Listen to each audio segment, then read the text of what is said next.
pues, pues muy bien, iniciamos la clase aquí de la materia de humanidades. Nos quedamos el día de ayer en la pregunta número 10 y dice, la filosofía de la Grecia clásica tuvo tres grandes representantes. En estos tres grandes representantes son Sócrates, Platón y Aristóteles. Sin embargo, sus posturas fueron muy diferentes entre ellas. Relaciona a los filósofos humanistas con el método que les corresponde. Y pues nosotros vamos a entrar aquí con dos pequeñas filas que tenemos para poder tener las opciones y contestar. ¿Sale? Entonces, bueno, pues dentro de la fila de los filósofos está Sócrates, está Platón y Aristóteles, y como los métodos que pudieran ser y corresponder a estos filósofos humanistas, tenemos al método precientífico, al método mayéutico y al método dialéctico. ¿Sale? Entonces, en esta parte, si hay alguno que pudiera sonarles en este momento, pueden decírmelo para poder iniciar, ¿no? Entonces, ¿hay alguien que le suene alguno de estos métodos como una posibilidad de corresponder a uno de los filósofos? Bienvenidos, bienvenidas las y los compañeros que se acaban de conectar también. ¿Sale? Entonces, hay algunos que están teniendo problemas al parecer, pero bueno, en esta parte hay algo bien importante. Por ejemplo, hay uno de los métodos que es muy mencionado, ¿no? Que es el método mayéutico. La mayéutica, corresponde a un gran filósofo que se llama, ¿alguien me quiere decir?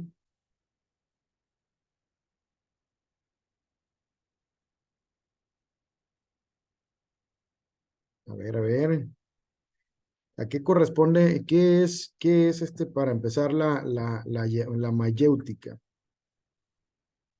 Estamos en filosofía y la idea no es como, tengan las respuestas correctas. La idea sería, pues también analizar un poquito los textos. ¿Qué creen que pueda significar mayéutica? ¿Qué es lo que podría implicar una ciencia como la mayéutica? O un método más que ciencia. ¿Qué podría ser?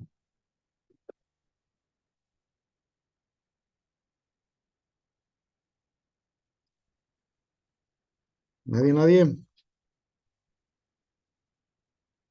Bueno, los filósofos como en este caso, Sócrates, utilizaban el método que es la mayéutica, y la idea de ellos era buscar la verdad a partir de un diálogo, pero un diálogo que tuviera muchas preguntas. Es decir, se van a hacer preguntas a partir de lo que estamos platicando, preguntas que son precisas, preguntas que son rigurosas y que hay un interlocutor para que ayude a describir las propias verdades y las creencias que tiene esa persona, pero que son creencias subyacentes, que pueden en algunas ocasiones contradecir lo mismo que nosotros estamos diciendo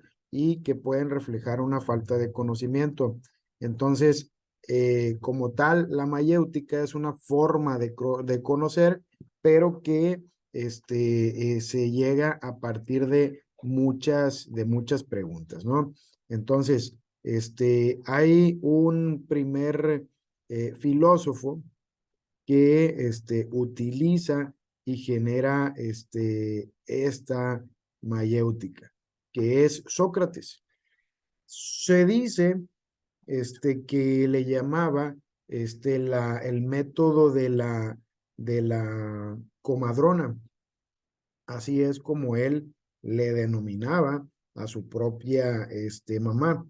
Él desarrolla este método porque se da cuenta de que a partir de que se van haciendo preguntas a lo que ustedes están diciendo, nosotros mismos podemos descubrir también la verdad que hay en esos tipos de argumentos, ¿no? Entonces, la idea de esto para Sócrates es conseguir la verdad a partir de una serie de preguntas y repreguntas. Es decir, me siento triste, puede decir alguno de ustedes. Bueno,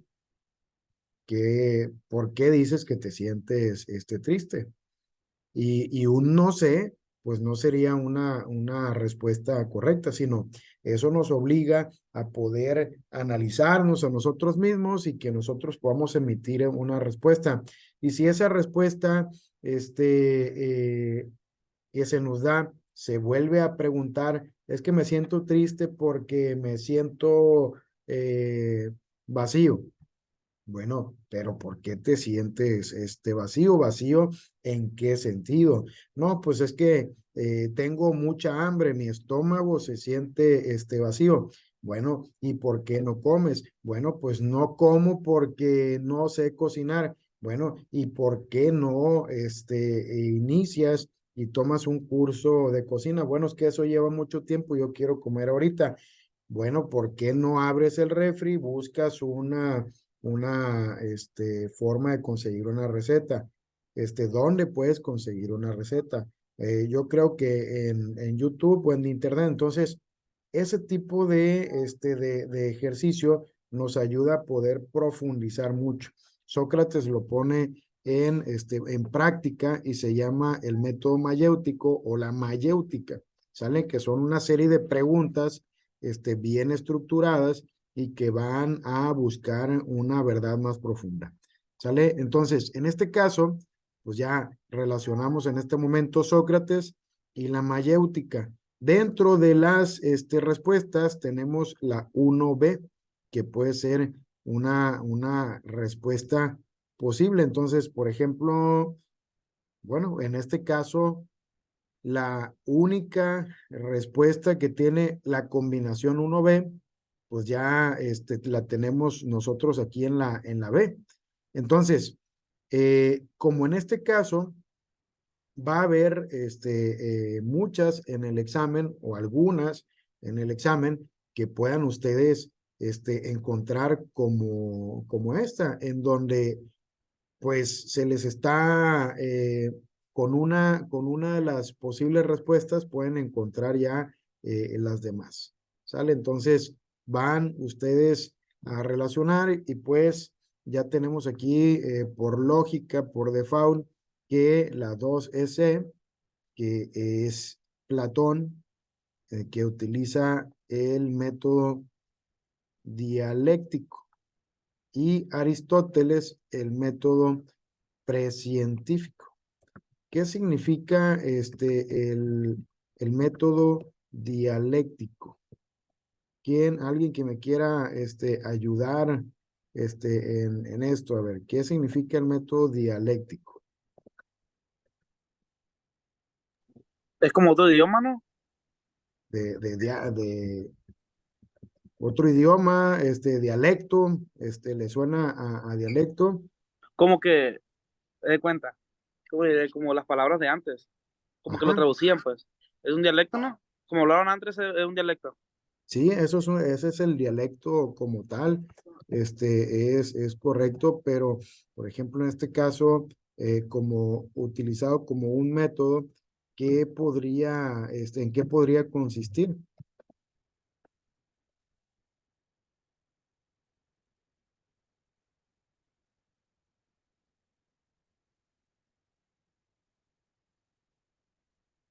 Bueno, para empezar ya sabemos que es un método y como tal el método es un proceso. El método se utiliza en la ciencia.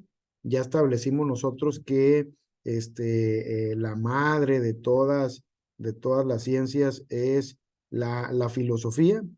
y que como tal la filosofía busca la verdad, ¿sale? Entonces, estableciendo aquí todas estas vertientes, pues nosotros en esta búsqueda de la verdad, pues nosotros realizamos una investigación y hacemos preguntas para llegar a posibles respuestas.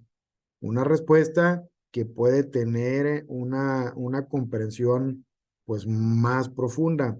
Entonces, el método dialéctico, que nos suena a un dialecto, es el método que se basa en la idea de que la verdad se encuentra en un diálogo crítico y constructivo entre personas, entre interlocutores que buscan resolver un problema, ¿sale? Entonces, se caracteriza por tener una tesis, por tener una antítesis y por tener una síntesis.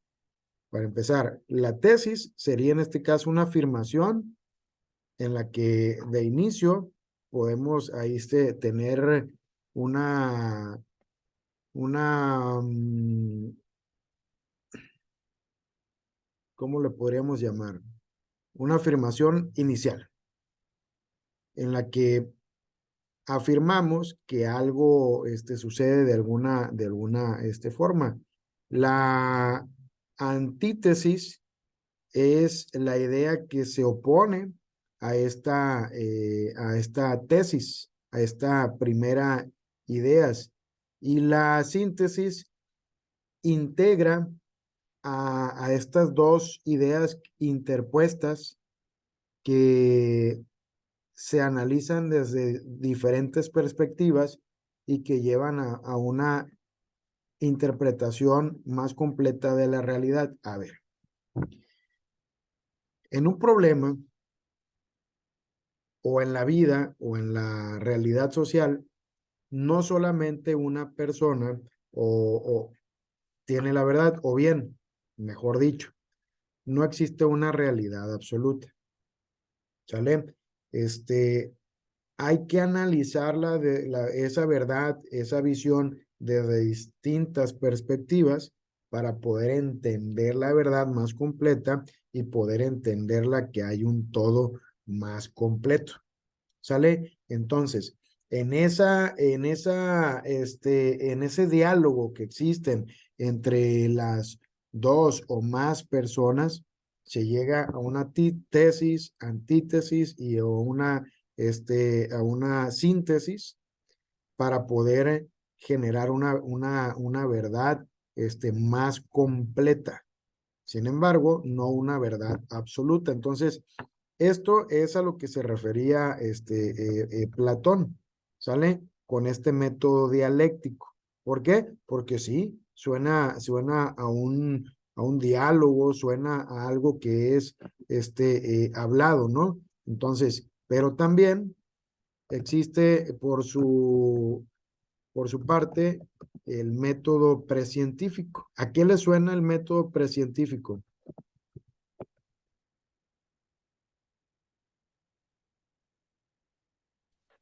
Antes de ser científico. ¿Qué debe ser científico? ¿Cuáles son las características de lo científico, de las cosas científicas?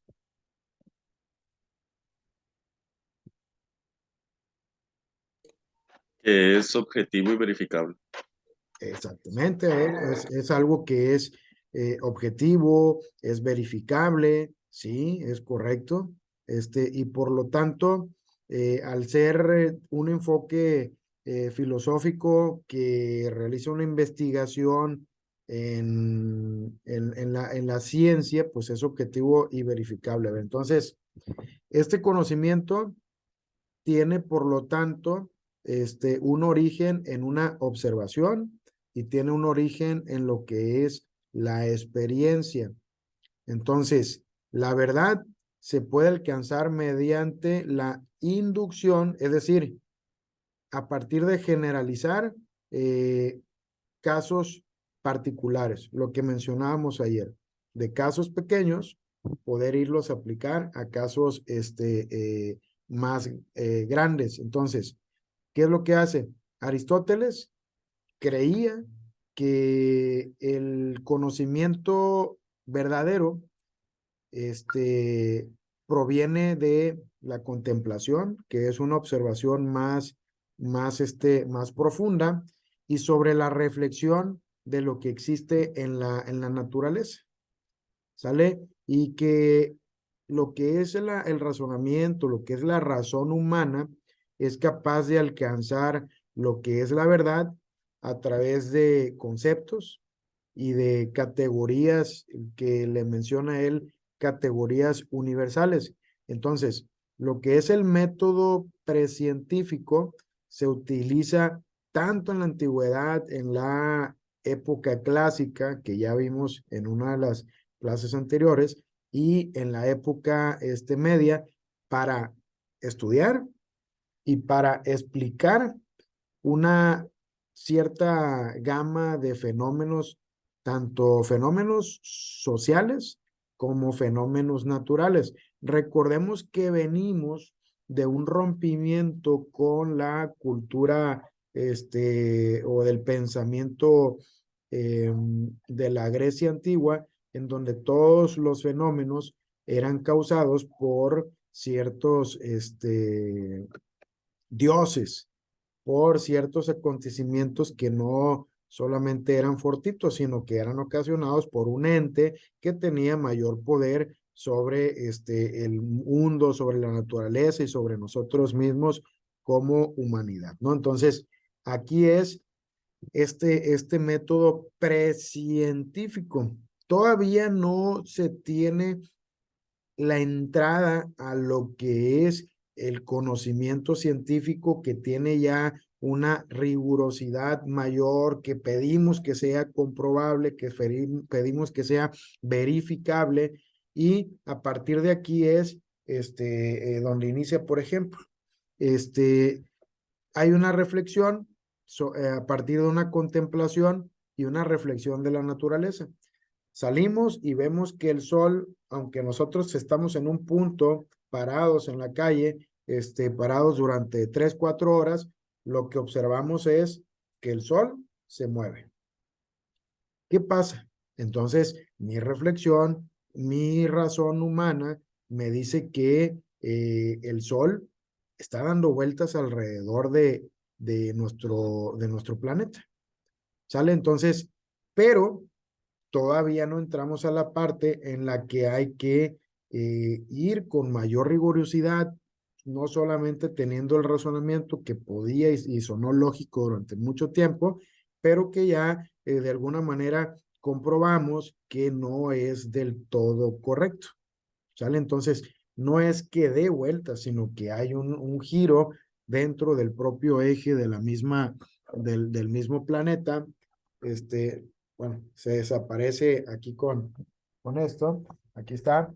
Entonces, gira el planeta y eso ocasiona que nosotros podamos tener el efecto de que es el Sol quien está dando vuelta a la Tierra, ¿no? Entonces, a partir de aquí, nosotros tenemos ese método en donde nos despegamos de una explicación de que los dioses del fuego se enojaron, por eso es que el volcán realizó una erupción, y entramos a un conocimiento de donde hay una observación, una contemplación de la naturaleza con mayor profundidad, y utilizamos la razón para poder sacar conclusiones de ello. A eso se le llama el método precientífico. ¿Sale? Entonces, eso es lo que tenemos, y por lo tanto, pues ya podemos señalar ahí, pues la respuesta correcta es la B, la que tenemos en pantalla, ¿no? Muy bien. Bueno, pues una segunda parte de las temáticas que se miran aquí en esto, pues es la ética y lo que es ya el ser humano, el individuo, ya viviendo en sociedad. Aquí ya entran algunos factores que vuelven nuestras relaciones sociales, pues un poco más complejas, ¿sale? Entonces, pues vamos viendo algunos conceptos a partir de estas preguntas que tenemos aquí en pantalla. Y bueno, dice, selecciona el tipo de desarrollo por el cual se satisfacen las necesidades actuales de los seres humanos, sin que eso suponga un perjuicio o daño en el planeta. Entonces, me están preguntando por el tipo de desarrollo para satisfacer necesidades actuales que sin que exista un perjuicio o daño. ¿En dónde? En el planeta. A ver, pues tengo opciones.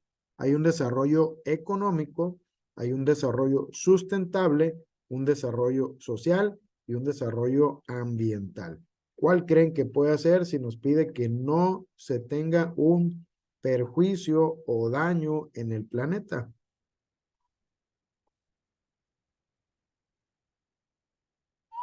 Pues el ambiental, ¿eh? El ambiental, sin que tenga perjuicio o daño en el planeta. En este caso, por ahí en el chat parece que miré a Daniela, que puso por ahí una B. Bueno, pues lo que se llama el planeta, pues sí nos hace alusión a la parte ambiental. Sin embargo, cuando nos pide que este desarrollo satisfaga las necesidades y que no exista un daño, nosotros podemos decir, bueno, sí podemos seguir con un desarrollo económico, un desarrollo en todos los sentidos, pero nosotros le llamamos a esto un desarrollo sustentable, como bien puso ahí la compañera en el chat, es Cristal. No, creo que es Daniela, no me parece, o se me desapareció. Bueno, entonces, un desarrollo sustentable. ¿A qué nos referimos cuando tenemos un nuevo material, por ejemplo, que es un material sustentable? ¿A qué nos estamos refiriendo?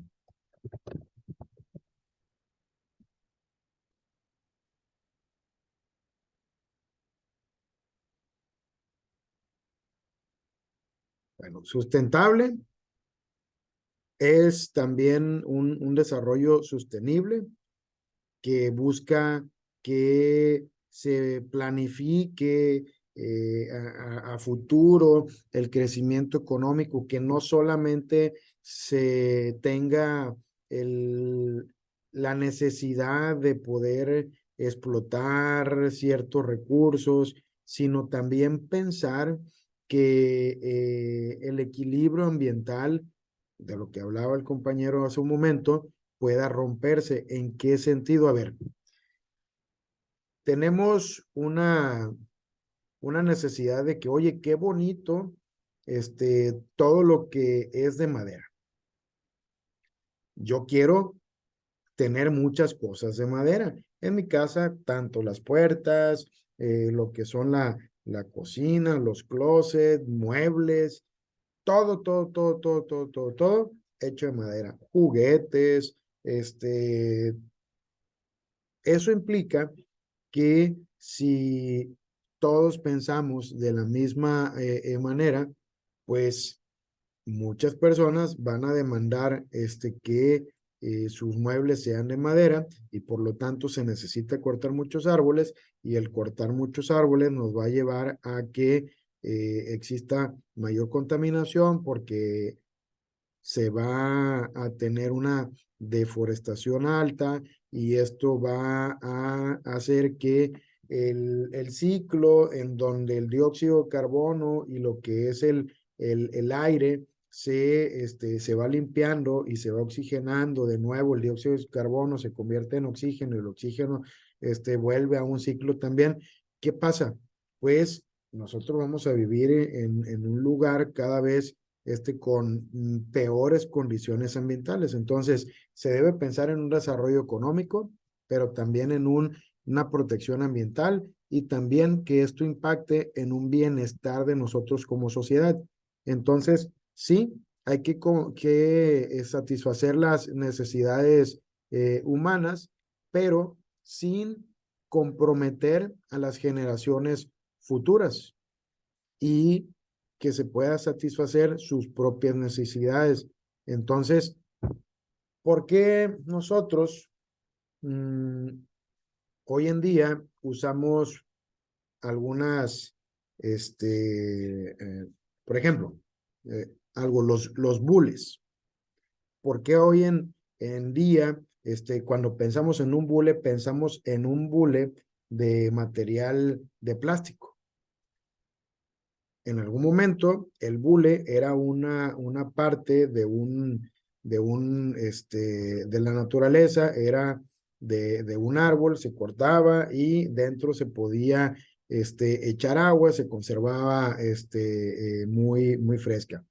Pero la demanda de un artefacto como un bule, un recipiente de este tipo para guardar agua, aunque es muy efectivo y es natural, pues no alcanza.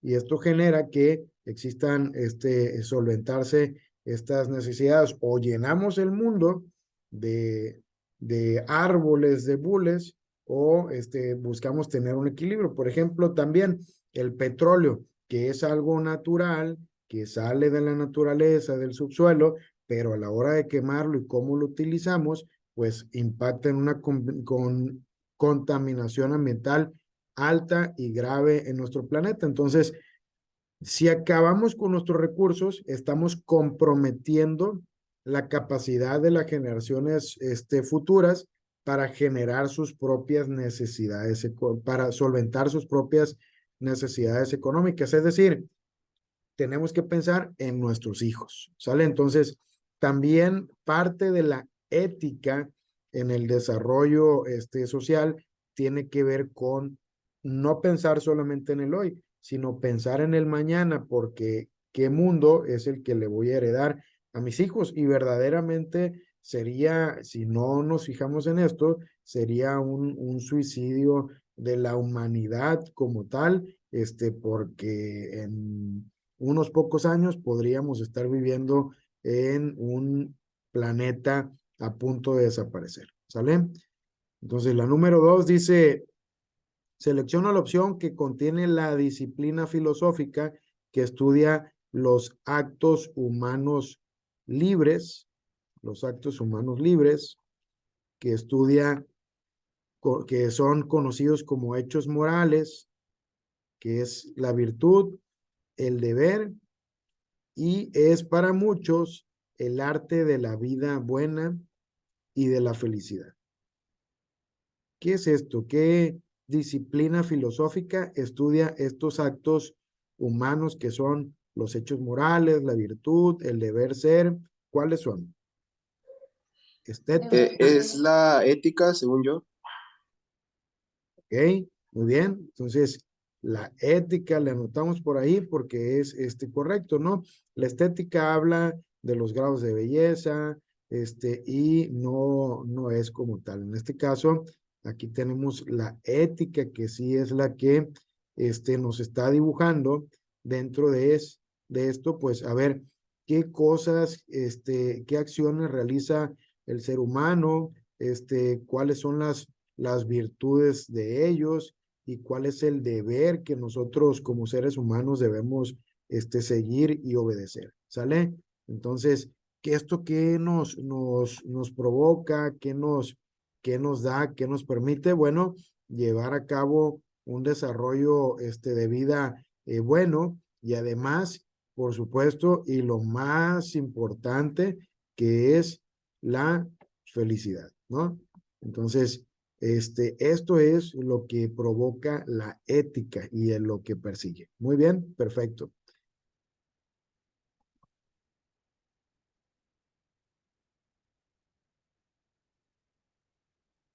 Dice la número 3, la beneficencia, no la maleficencia, autonomía y justicia son los principios de una rama de la ética.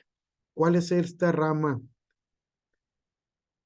La A sería la ética normativa, la B, la ética aplicada, la C, la metaética y la D, la bioética. ¿Cuál sería esta posible rama de la ética? Es decir, una parte de la ética que estudia la beneficencia, la justicia, la autonomía.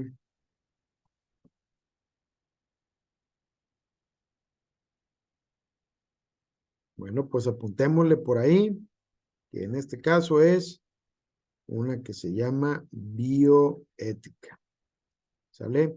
La tenemos ahí puesta y la anotamos. La siguiente pregunta sería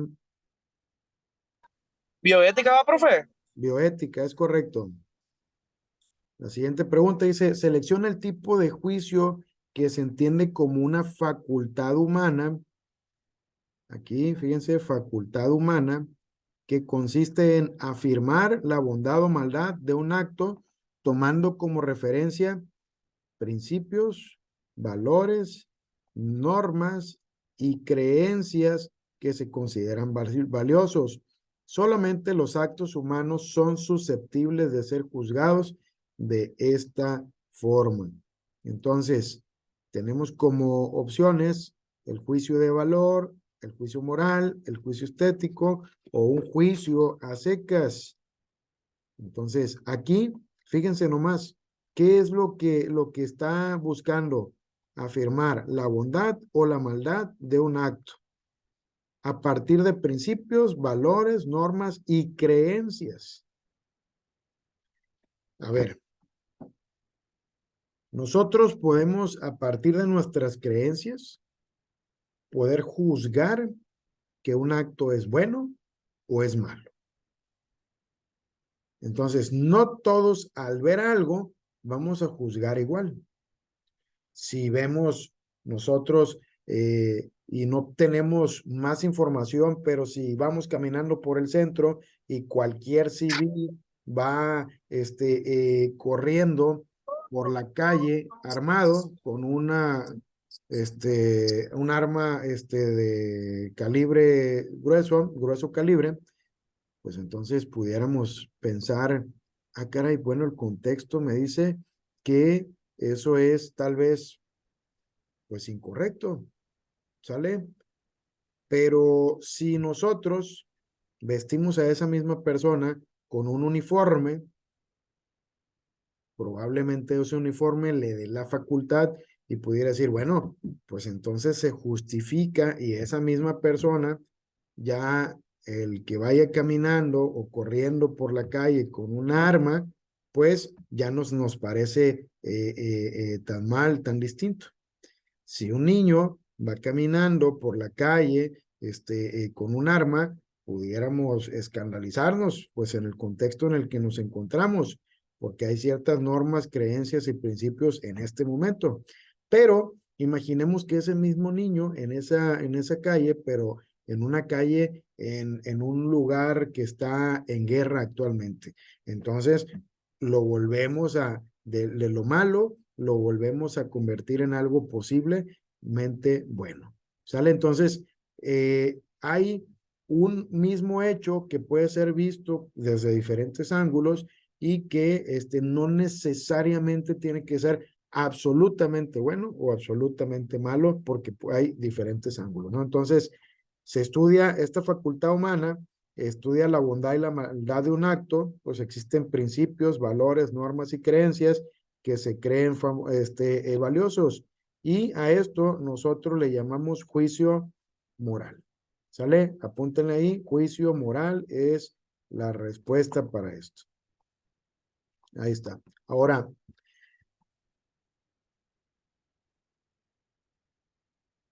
la número 5 dice, selecciona el concepto al que se refiere la siguiente definición. Dice, término latino al que se refiere al cultivo del espíritu.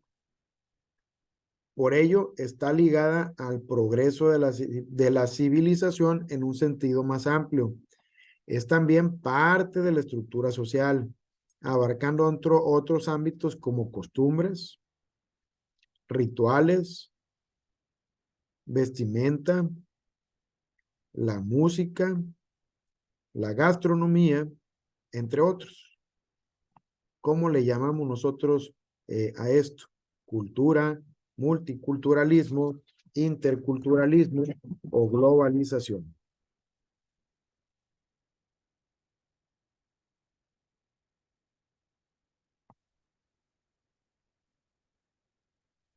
Estas características, ámbitos que cultivan el espíritu y que se basan en costumbres, rituales, vestimenta, música, gastronomía. ¿De qué estamos hablando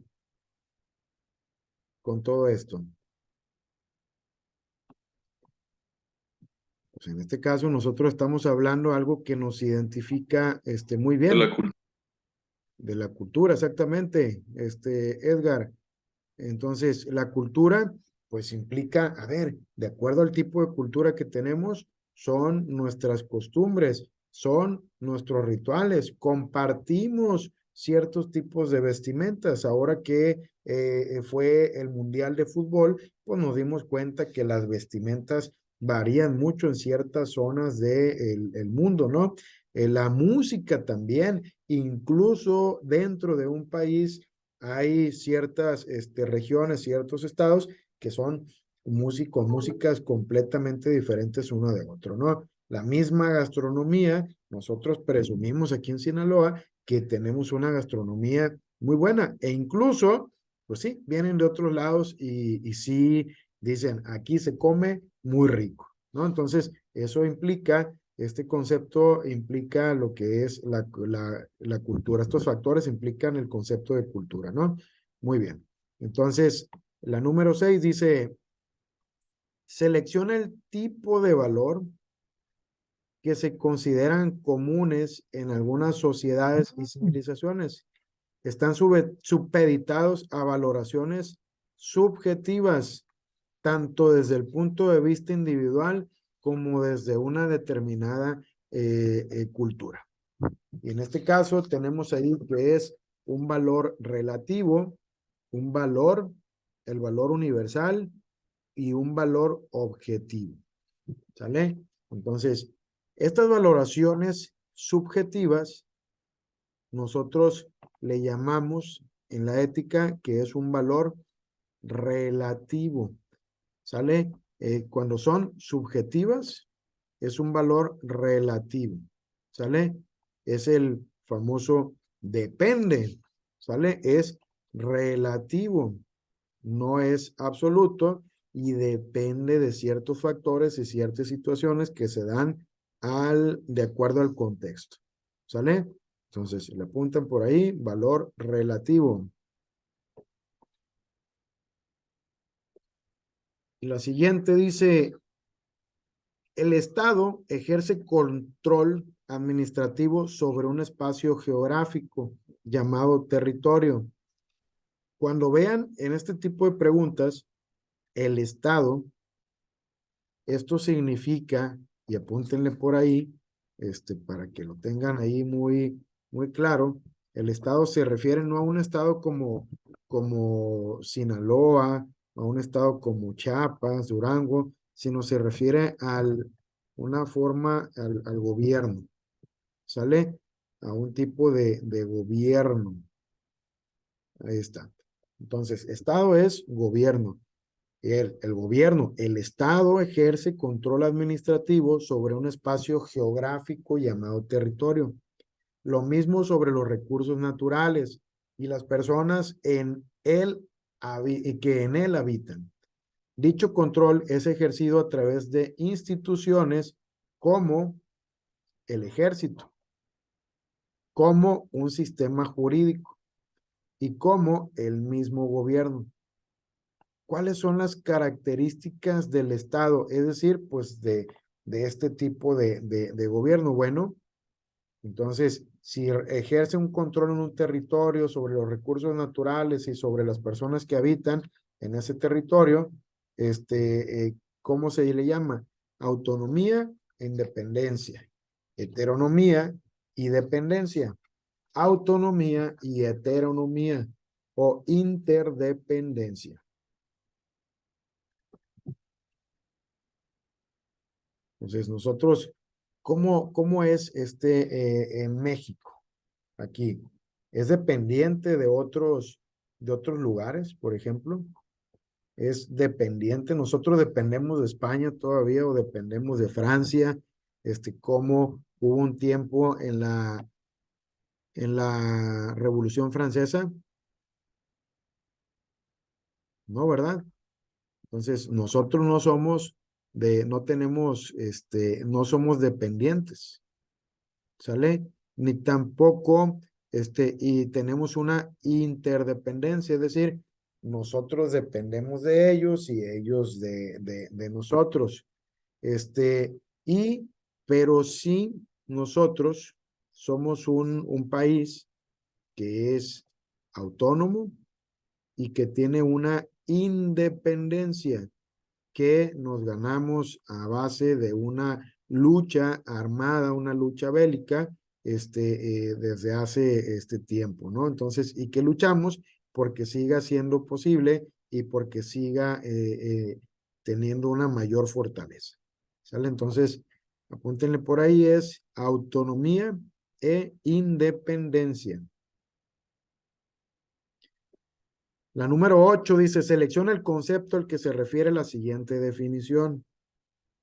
Conjunto de creencias, costumbres, valores de una persona, creencias, costumbres y valores de una persona o grupo social que funcionan como orientador de la acción.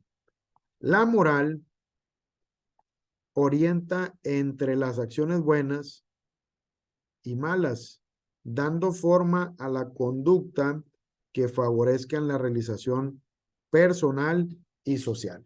¿A qué nos referimos con la realización, una realización personal y social? Bueno, a esa parte de que nosotros decimos, me siento realizado, el poder perfeccionar nuestra estadía humana, tener una mejora, el poder sentirnos realizados tanto física, emocionalmente y poder tener un crecimiento como personas, ¿no? Entonces, y también como una perfección en la sociedad, ¿sale? Entonces, ¿cuál sería el concepto al que se refiere estas creencias, costumbres y valores personales y sociales? Ética, prejuicio, moral o hábito.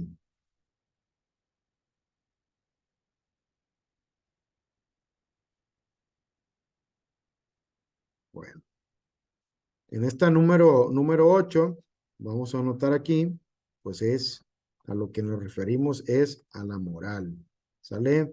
Que no es necesariamente un árbol que da moras, es en realidad estas creencias, costumbres, los valores que nos dan un orden social, una orientación social de si está bien, si está mal, si las cosas realmente nos van a favorecer en tener una realización como personas y como sociedad. Ok, muy bien. Vamos a la siguiente pregunta y dice la 9. Selecciona el concepto al que se refiere la siguiente definición. Término latino que se refiere al cultivo del espíritu. Por ello, está ligada al progreso de la civilización en un sentido más amplio, es también parte de la estructura social, abarcando otros ámbitos como costumbres, como rituales, vestimenta, música, gastronomía, etcétera. A ver, esto ya la vimos, díganmelo ustedes. Cultura. Cultura, ¿verdad? Muy bien, ahí está. Entonces, esto es para ver si están atentos. Hay, dentro del examen, en ocasiones, ciertos reactivos que le llaman de control. Y en ocasiones vienen o repetidos, o en ocasiones vienen también, que les dicen, esta pregunta es de control, señala el inciso A. No tienen validez, solamente es para que ellos estén seguros de que lo está contestando una persona. ¿Sale? Entonces, esa parte, bueno, debes de dar cuenta de que es una pregunta igualita y pues por lo tanto se persigue que sea la misma respuesta que tengas en una y en otra, ¿no? Muy bien. Selecciona el tipo de poder al que corresponde a una sola persona. En este caso dice el presidente de la República, quien es electo cada 6 años, cada sexenio, quien no puede ser reelecto. Al ser electo, el presidente de la República escoge a los miembros de su gabinete y otros puestos gubernamentales. El gabinete está formado por 19 secretarios de Estado, así como el Procurador General de la República, que hoy en día es una Procuraduría General de la República autónoma, ya no depende de la Presidencia de la República. Y dice, el presidente está encargado de ejecutar y llevar a cabo las leyes. Entonces, ¿cómo se llama este poder que reside en una sola persona y que reside en especial en el presidente de la República? Ya lo vimos en los 3 poderes de la Unión. ¿Cuál sería? Poder ejecutivo. Poder ejecutivo. Excelente, muy bien, muy bien. El poder ejecutivo, ¿verdad? Este corresponde a una sola persona y en el país, pues recae en el presidente de la República. En el estado, recae en el gobernador de cada estado y en cada uno de los municipios recae en el presidente municipal. ¿Sale? Ese es el poder ejecutivo. Muy bien. Entonces, la siguiente sería selecciona el concepto al que se refiere la siguiente definición. Convivencia en un mismo espacio físico de personas identificadas con culturas variadas y diferentes identidades. A, cultura. B, multiculturalismo. C, interculturalismo. D, globalización. ¿Cuál creen que sea? Si son culturas variadas y con diferentes identidades.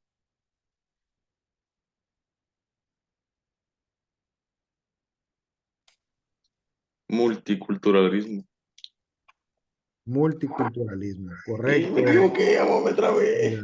Muy bien, excelente. Entonces, aquí Me está trabé. multiculturalismo. Multiculturalismo. Tenemos ahí ya la respuesta, ¿no? Entonces, se convive por varios individuos en un espacio físico, en un mismo territorio, en una población, pero tienen culturas variadas y las identidades, pues obviamente son diferentes. Entonces, esto genera un multiculturalismo y a la larga también genera un nuevo tipo de cultura, en donde las culturas poco a poco se van uniendo y se van perdiendo las líneas marcadas de dónde empieza una y dónde empieza otra, sino que se van haciendo una cultura nueva. ¿Como cuál?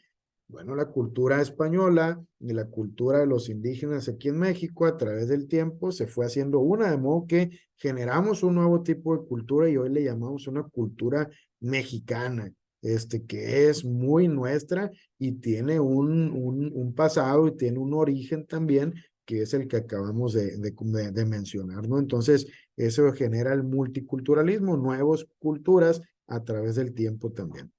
Ok. Entonces, vamos a la siguiente pregunta y dice, selecciona el concepto al que se refiere la siguiente definición. Término latino que se refiere al cultivo del espíritu.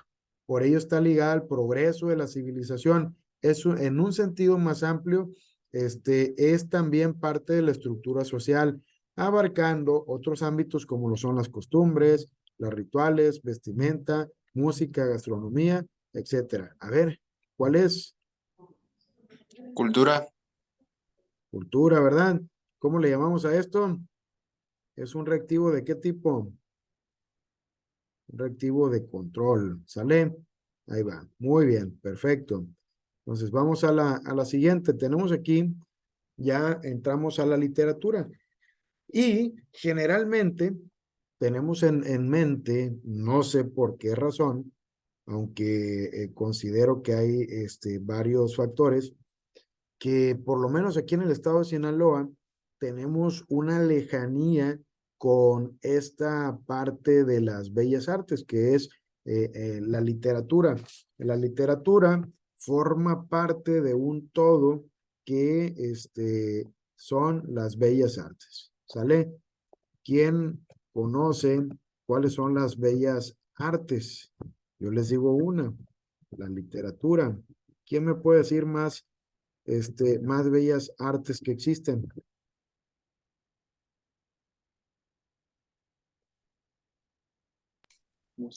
Teatro, música, La música se lo acepto, sí, el teatro no. ¿Cuáles más? Si están ahí esas dos, ¿cuáles creen que podrían formar parte de las bellas artes?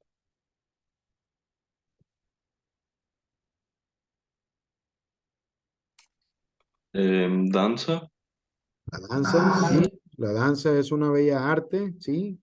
¿Cuál más? Les doy otra. Se usan pinceles, por ejemplo, y lienzos. Se usan colores. ¿Cómo le llamamos a eso? La escultura también, ¿no? Criseli, sí, la escultura es una de las representaciones una de las expresiones de las bellas artes. Escultura, muy bien, gracias. La escultura. ¿Cuál más creen que puedan formar parte de las bellas artes? Son 7. Y a una de ellas, El cine. a la última, como comenta Crisali, pues le llamamos cine, ¿verdad? Que en realidad se llama cinematografía, ¿sale? Entonces, hey, vamos al cinematografía a ver una película, pues está muy largo, nosotros ya solamente le decimos cine, ¿sale? ¿Cuál más nos falta por ahí en la pantalla? arquitectura. La arquitectura, así es. La arquitectura, ahí está. Entonces, las bellas artes, eh, están, son expresiones que tiene el hombre para demostrar emociones y sentimientos. ¿Sale? En esto nosotros, el ser humano, expresa emociones y sentimientos. Por más malote que pueda ser un ser humano, tiene la necesidad de expresar sus emociones, tiene la necesidad de expresar sus sentimientos, ¿sale? Porque siempre es algo que nos conecta a la humanidad sin importar el tiempo. Y se llaman bellas artes porque la finalidad que tienen ya no es el obtener un beneficio económico, sino una trascendencia, es trascender. Entonces, las bellas artes, si se diferencian aquí en esta parte de lo que son diferentes a las artes. Las bellas artes son diferentes a las artes. ¿Por qué? Porque las artes persiguen un fin.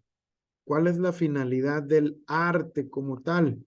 Por ejemplo, la canción de Shakira, que le dedica a Piqué, pues Shakira es una artista, una gran artista, una estupenda artista. Es una artista que se ayuda de la literatura, específicamente escribe ella poemas y específicamente escribe dentro de los tipos de poemas un poema que se escribe especialmente para ser acompañado por música que se llama canción. Entonces Shakira escribe canciones, ¿sale? Y ella y sus canciones forman parte de las artes, ¿sale? ¿Por qué? Porque la finalidad, su finalidad es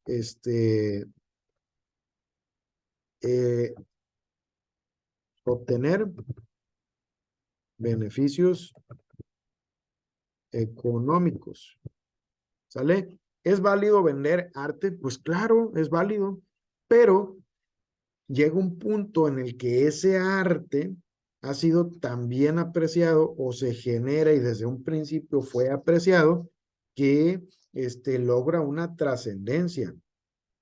Tal vez sus hijos nunca lleguen a conocer la canción que está sonando actualmente de Shakira. ¿Por qué? Porque a pesar de que hoy en día, en un día creo, o dos, logró millones y millones de reproducciones a nivel mundial, como al parecer no había habido un precedente tan rápido, sí, pues va a pasar y probablemente no trascienda y que se convierta en una moda momentánea y listo. Pero a diferencia de las bellas artes, hay obras que están hechas para trascender. Hablamos, por ejemplo, en la música. Las sinfonías de Beethoven ya tienen bastante tiempo y a pesar de que son muy antiguas, de que tienen bastante tiempo ya existiendo, pues no falta qué programa, qué película, que alguno de nosotros para poder relajarse a lo mejor, tener un viaje o un sueño muy bueno, nos ayude y conectemos y todavía dependiendo la sinfonía que se escuche, podamos conectar y decir, eso, esa música me da tristeza, me da alegría, me da conecta ese sentimiento. Podemos hablar de algunas obras literarias de más atrás, por ejemplo, una que se llama La Ilíada, que es, por ejemplo, la Ilíada y su autor es Homero, ¿sí? Como el de los Simpson.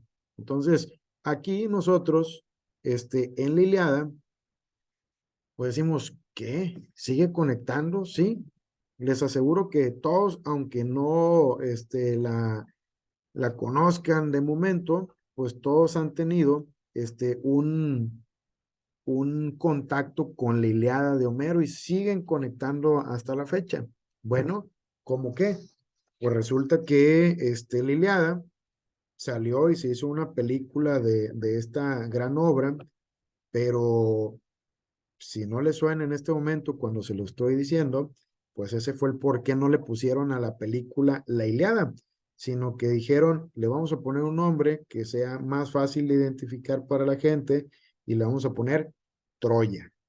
¿Sale? Entonces, la película Troya es precisamente una representación de la obra de la Ilíada, en donde aparecen algunos personajes como Aquiles, aquel personaje icónico de la literatura que tenía una debilidad en su talón, porque había sido bañado en unas aguas de los dioses y como era bebecito lo tomaron de la parte de el talón y por lo tanto no pudo tener protección en esa zona, ¿no? Entonces hablamos de los troyanos, estamos hablando de los aqueos en esta gran obra, ¿no? Si alguien se acuerda, por ejemplo, del caballo de Troya, que va y se da como un regalo al pueblo troyano, en donde iba escondido en la parte de adentro en aquel gran caballo gigante, el caballo,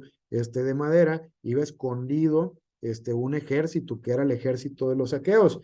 Y cuando entran a Troya, pues los agarran de sorpresa y los derrotan, ¿sale? Entonces, pero ¿cómo empieza toda esta historia? Bueno, pues resulta que había dos pueblos y seguimos conectando hasta ahorita porque había dos pueblos en aquel momento que tenían una tregua de no guerra, en donde los aqueos y los troyanos pues se llevaban muy bien. Los aqueos hicieron una fiesta y los troyanos asistieron a aquella fiesta a la que fueron invitados por el pueblo de los aqueos.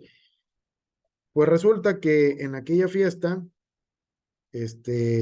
Paris, el príncipe de los troyanos, se enamora de Helena y se la roba.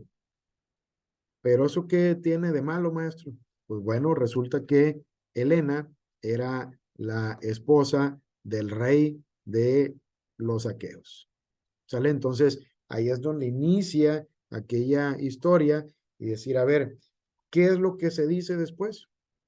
Que Helena había sido robada, había sido raptada por los troyanos y que por lo tanto debían ir a rescatarla y a luchar por aquel amor, cuando en realidad, pues Helena se había enamorado de Paris, del príncipe de los troyanos, y se había ido con él.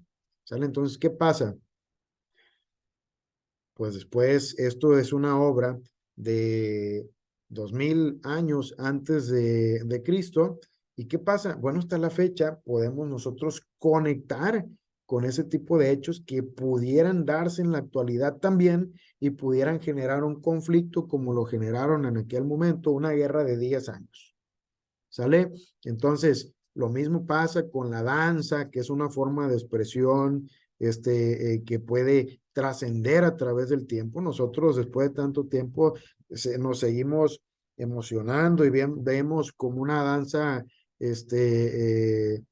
hermosa y que nos sigue transmitiendo, por ejemplo, la danza del venado aquí en Sinaloa, en Mazatlán en específico. ¿Sale? Entonces, a esto nos referimos con las bellas artes y la literatura, pues forma parte de ellos. Y algunas cuestiones como que la literatura y las bellas artes las tenemos presentes prácticamente todos los días en nuestras vidas, desde que dicen también, se le cae la paleta a un niño y no le decimos, levántala y síguetela comiendo. Le decimos, ¿qué creen que le decimos cuando se le cae una paleta a un niño? ¿Quién me dice?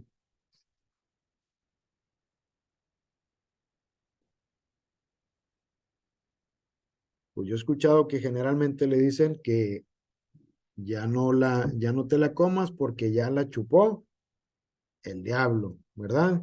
Entonces, esa parte, pues viene también de las bellas artes y en específico de la literatura, porque ubicamos al diablo, ubicamos al demonio debajo de la tierra y hubo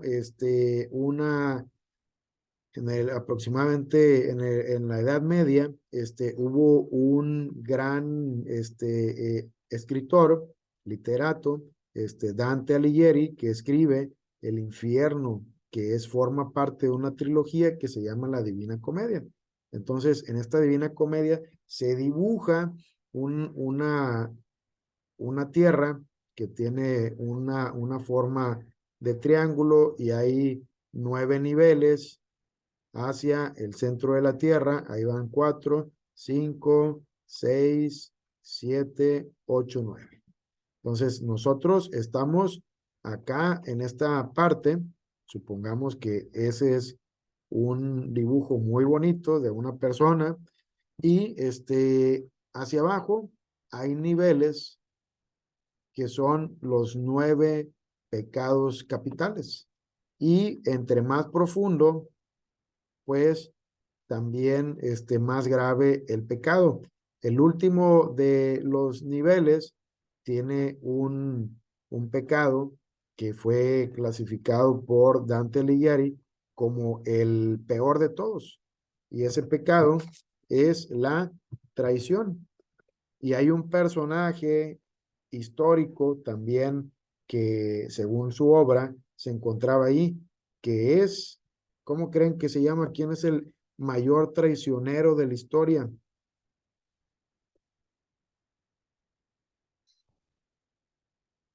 Y se lo pongo ahí, es Judas, pero no San Judas, Judas Iscariote, ¿sale? Entonces, esto, lo que tenemos como cultura, mucho ha sido dibujado también a través de las bellas artes, porque trascienden, porque hasta la fecha nosotros decimos que el diablo está bajo la tierra y esto viene de las bellas artes, viene de una invención de una persona como ustedes y como yo, pero que nos ha impactado tanto que ha trascendido y seguimos conectando porque el viaje de este Dante, que es también el personaje de la obra del infierno, pues va y busca a su amada Beatriz hasta el mismísimo infierno. Y actualmente una frase bonita que le puedan decir, una frase bonita y valiente que le puedan decir al novio o la novia, dice, por ti iría hasta el mismísimo infierno. Estoy dispuesto a todo por ti.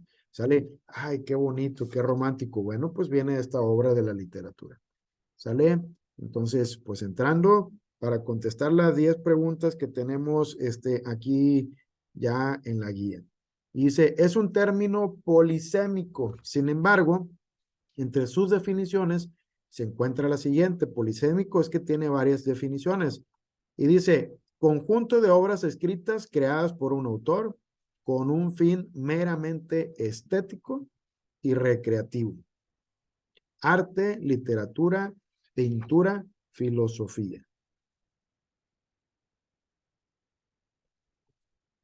Conjunto de obras escritas creadas con un arte, con un fin estético y recreativo. La literatura. Correcto, ¿verdad? La literatura, muy bien. Oh, Entonces, ok. si nos habla de ese arte, obras escritas, pues la literatura es la única que queda ahí. Muy bien, gracias. Entonces dice, el lenguaje que se emplea en la literatura es artístico, es decir, utiliza formas particulares de expresión que sirven para que se vea bonito, que se embellezca, enfatizar un mensaje, hacerlo más claro. ¿A qué tipo de función de la lengua hace referencia el lenguaje figurado o connotativo? A una función fáctica, a una función metalingüística, emotiva o poética. Entonces, si esa función es embellecer y enfatizar el mensaje, tus ojos son como dos soles. ¿Qué estamos diciendo a esa persona? ¿Realmente que me encandila su mirada? ¿O qué es lo que le estamos diciendo? Embellecemos esa frase y esta función de este lenguaje figurado o connotativo, ¿qué nos quiere decir? ¿Que tiene unos ojos amarillos? Que es un poeta. Es Una una función función poética. poética, ¿verdad? Es decir, que embellece como tal lo que nosotros estamos utilizando como lenguaje. Muy bien. Entonces, dice, son los grupos de obras que presentan características comunes y comparten similitudes en cuanto a la forma y contenido en la que se han escrito. A, grupos literarios. B, categorías literarias. C, géneros literarios. D, clases literarias. Grupos de obras que comparten características comunes y similitudes,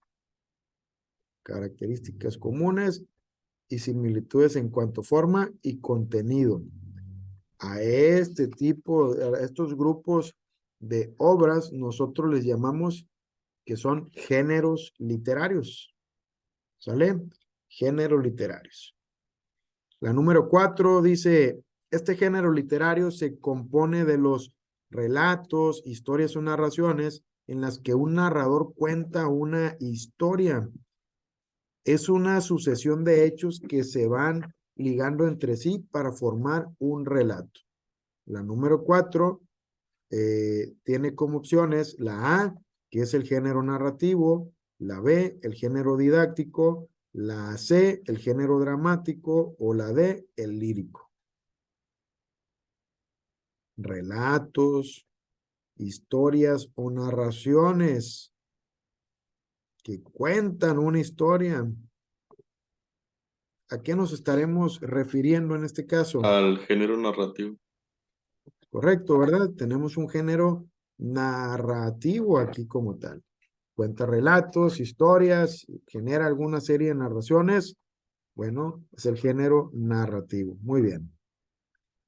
La número 5 dice, es un relato fantástico en el que los personajes principales son dioses. Por lo general, intenta dar una explicación divina a los fenómenos naturales. A, la novela. B, el cuento. C, la leyenda. D, el mito. Personajes principales son los dioses.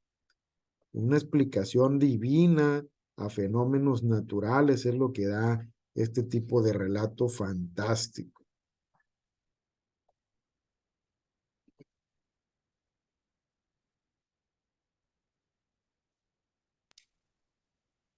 ¿Entre cuáles están? Sería la leyenda, ¿no? Una leyenda como tal, en No. donde nos damos esos personajes, nos dan una explicación divina. En esta explicación divina, aquí es donde nos separa de la leyenda. Nosotros generamos, por ejemplo, un mito para dar una explicación más allá del poder humano, por ejemplo, a que la luna tenga un conejo aparentemente por ahí en sus formas, en lo que nosotros alcanzamos a ver desde aquí, desde la Tierra, ¿no? Entonces, ya esta explicación y esos fenómenos naturales que se dan se explican a partir de un mito. ¿Sale? Muy bien. Entonces, vamos a la siguiente. Dice, este género literario expresa, uno, sentimientos y también expresa pensamientos que, en el que predomina la subjetividad del autor. Es decir, subjetivo es lo que tú pienses desde tu punto de vista, cómo tú miras las cosas. ¿Sale? A, género narrativo. B, didáctico. C, el género dramático. Y la D, el género lírico.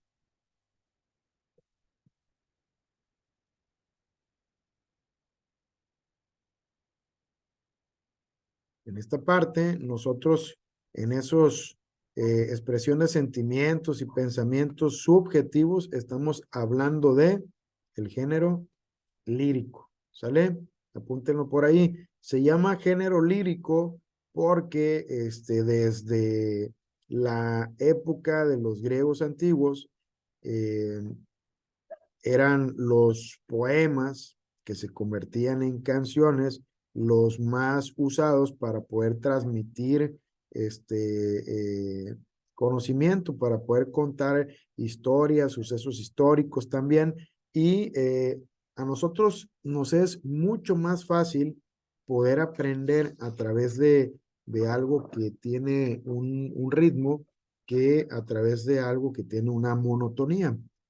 Entonces, ¿cómo se preserva? Es más fácil que me aprenda igualita una canción a que me aprenda una historia, un cuento exactamente con las mismas palabras. ¿Por qué? Porque me ayuda mucho la música. Entonces, había en su momento una especie de guitarrita que se llamaba lira y que hoy es muy parecido a la guitarra, ¿no? Entonces, o que era muy parecido a lo que hoy es la guitarra.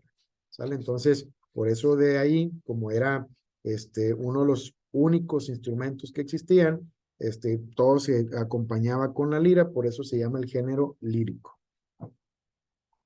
La número 7 dice, se trata de un conjunto de 14 versos divididos en 2 cuartetos y 2 tercetos con una métrica endecasílaba. A es un soneto, B una canción, la C una égloga o la D una oda. Póngale ustedes, esta está más especializada, se llama soneto. ¿Sale? Muy bien. Soneto, apúntenla, ahí está.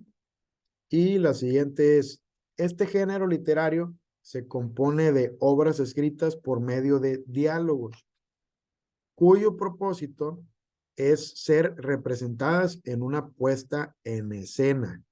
Ojo, y clave, puesta en escena. Género narrativo, didáctico, dramático o lírico. Es una obra escrita que tiene diálogos y se pone en escena. ¿A qué le llamamos? ¿A qué tipo de género? ¿Género narrativo, didáctico, dramático o lírico? Bueno, a lo que nosotros tenemos ahí, Edgar, no sé si iba a opinar. Ok, a lo que tenemos por ahí, nosotros,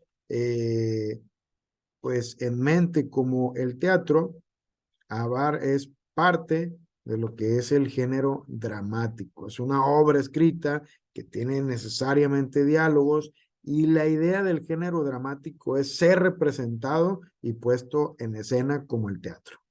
¿Sale? Ese es uno de los fines de esta obra. Bueno, la número 9 dice, es la representación de problemas graves con la intervención de elementos cómicos y otros elementos que son sombríos. A, la tragedia, B, la comedia, C, el drama y la D, la zarzuela. ¿Cuál creen que pueda ser? Elementos cómicos y elementos sombríos a la vez se hacen presentes en esta representación.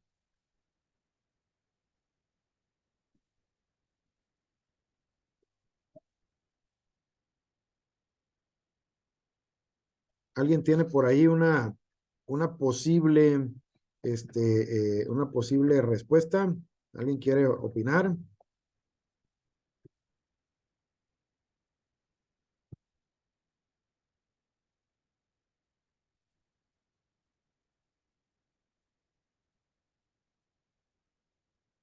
¿A qué le suena? Es muy, muy, conocido este. ¿Cuál será?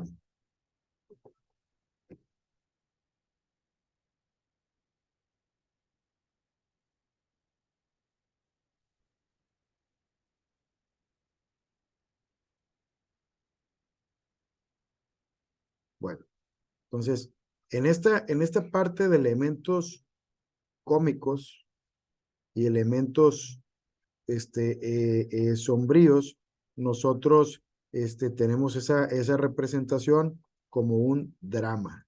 ¿Sale? Eso se le llama drama. Hay por su parte, una lírica que es la lírica popular en la siguiente pregunta. La prosa medieval, la lírica culta, estas son las principales corrientes literarias de la literatura de qué momento, de qué época. La literatura medieval como primera opción, la B neoclásica, la C renacentista y la D española.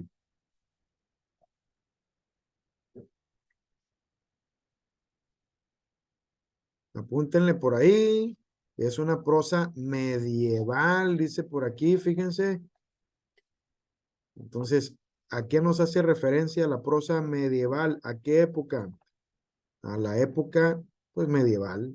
¿Sale? La época medieval se llama formalmente edad, edad media o edad oscura, o bien, también escrito correctamente, obscura. ¿Sale? Ambos son, ambas palabras son correctas. Muy bien.